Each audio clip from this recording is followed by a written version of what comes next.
Operation सिंदूर के बाद जब से भारत ने पाकिस्तान के साथ IWT को रिवोक किया है, तब से लगातार भारत पर आक्रमण करने की धमकियां दी जा रही हैं पाकिस्तान के द्वारा। पिछले साल जहां कहा जा रहा था कि हम भारत के सारे डैम तोड़ देंगे तो वो पानी रोक ही नहीं पाएंगे, इस साल गर्मी के मौसम में पाकिस्तान की तरफ से कुछ इस प्रकार के बयान आ रहे हैं। पहले सुनिए climate change minister of Pakistan Mushtaq Malik को। तो ऐलान कर चुके हैं कि जो हमारे पानी पे हाथ डालेगा हम वो हाथ ही काट दें। एक कहता है कि अगर यूएसए पाकिस्तान पर हमला करेगा तो हम भारत के मुंबई पर हमला कर देंगे। अगर अमेरिका ने पाकिस्तान पे कोई हमला कर दिया, हमारी तो हमने तो बगैर सोचे समझे भारत पे मुंबई पे अटैक कर देना है, न्यू दिल्ली पे कर देना है। अगर अमेरिका हमारे कोई हमला करता है कि अगर खुदा ना खासा पाकिस्तान पे किसी ने बुरी आंख से निकाल डाली, इस वक्त हमारी रेंज में अमेरिका भी नहीं और ना इसराइल है, लेकिन अगर कोई सूरत हाल ऐसी डेवलप होती है तो पाकिस्तान के पास और कोई ऑप्शन नहीं होगा कि वो भारत में जहां उसका दिल चाहता है हमला करेगा। और बिलावल भुट्टो ने तो सीधे भारत पर न्यूक्लियर अटैक करने की धमकी दे दी। पहले संक्षेप में समझ लेते हैं कि ये IWT है क्या। इंडस वाटर ट्रीटी मानसरोवर से निकलकर अरब सागर में गिरने वाली सिंधु नदी व उसकी सहायक नदियों के जल का वितरण किस प्रकार होगा।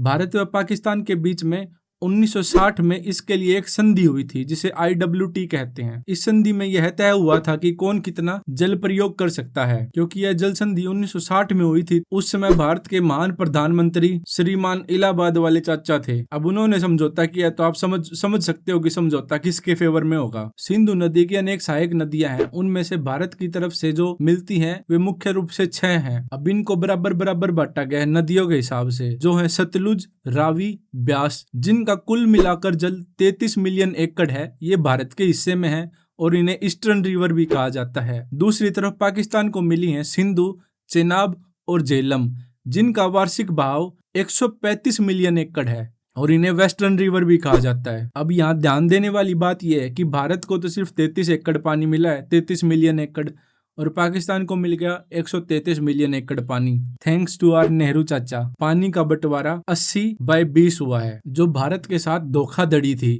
फिर भी 1960 से 2025 तक ये इसी प्रकार चलती रही। इसकी वजह से भारत के 3 राज्य हरियाणा, पंजाब के बागड़िया क्षेत्र व राजस्थान को पानी की किल्लत झेलनी पड़ती थी।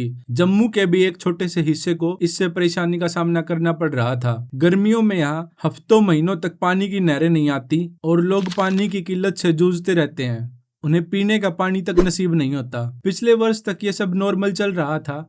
फिर 23 अप्रैल 2025 को पहलगाम में हिंदुओं को धर्म के आधार पर मारा गया।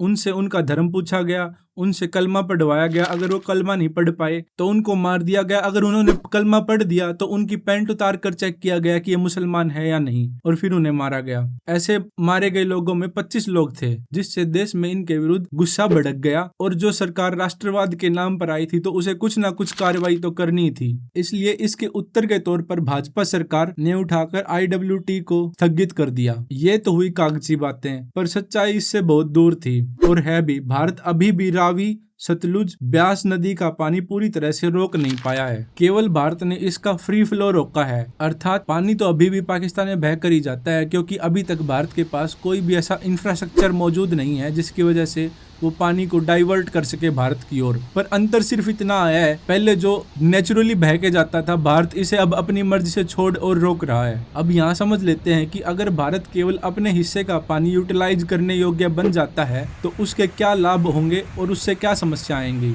ऑफ कोर्स लाभ इंडिया को होंगे और समस्या पाकिस्तान को आएगी। आज पाकिस्तान के मिनिस्टर और वहाँ के लोग जो हाथ काटने व न्यूक्लियर आक्रमण करने की बात कर रहे हैं, वे केवल इस फ्री फ्लो रोकने से है। उसे पूरी तरह से रोक दिया जाए।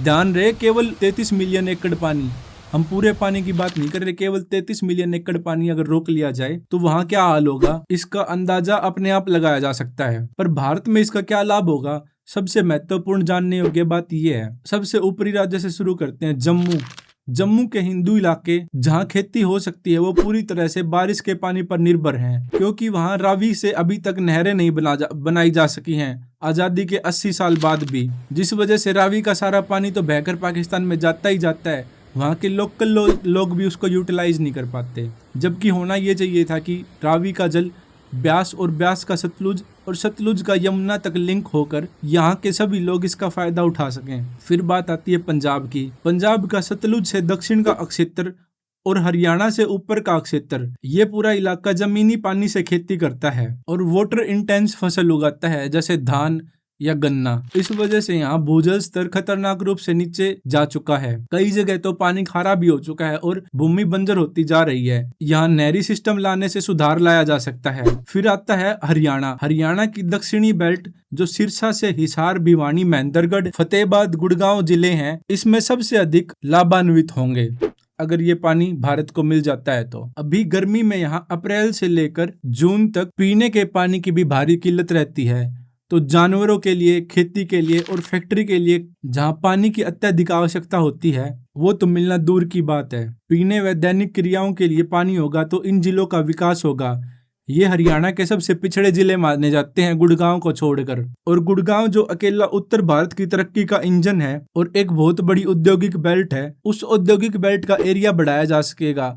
अभी ये केवल गुड़गांव से मानेसर और भिवाड़ी तक जाती है, लेकिन अगर पानी की यहाँ आपूर्ति पूरी हो जाती है तो झज्जर, महेंद्रगढ़, नारनौल और रेवाड़ी जैसे डिस्ट्रिक्ट भी इसके साथ मिलकर भारत को आगे बढ़ाने का काम करेंगे और भारत की 10 ट्रिलियन इकोनॉमी बनने का सपना पहुंचने में आसानी होगी। पर क्या भारत सरकार ऐसा कर पाएगी? देखते हैं समस्या कहाँ आ रही है। हरियाणा व पंजाब जब अलग हुए थे तब दोनों राज्यों के बीच जल वितरण के लिए संधि हुई थी, जिसे SYL यानी सतलुज यमुना लिंक परियोजना के नाम से जाना जाता है। इस नहर परियोजना के तहत पानी हरियाणा को मिलना था, पर पंजाब के कुछ खालिस्तानी एलिमेंट पंजाब में नहर ही नहीं खुदने दे रहे ताकि ये पानी हरियाणा तक पहुंच सके। इसमें काम करने वाले इंजीनियर और साइंटिस्ट को मार दिया जाता है और कम से कम 30 से ज्यादा मजदूरों की हत्या नहर खोदते वक्त हो चुकी है। और सुप्रीम कोर्ट जो छोटी छोटी बातों पर अवमानना का नोटिस व जेल आदि की धमकियां देता फिरता है, यहाँ आकर वह भी अपने फैसले लागू नहीं करवा पाता।